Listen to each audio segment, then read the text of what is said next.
Ako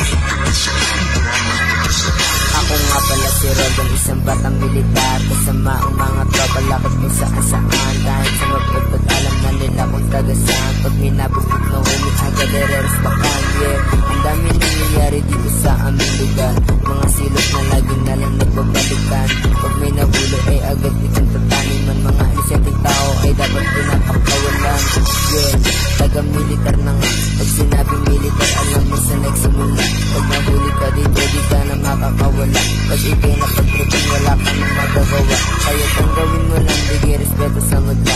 Ibang tao sa militar, wala magtanong ginagawa. Nakatambay, nakaposto, minsan nakatulad lang. O pumunta sa lugar namin, dapat ikay handa. Yeah. Where you from, homie?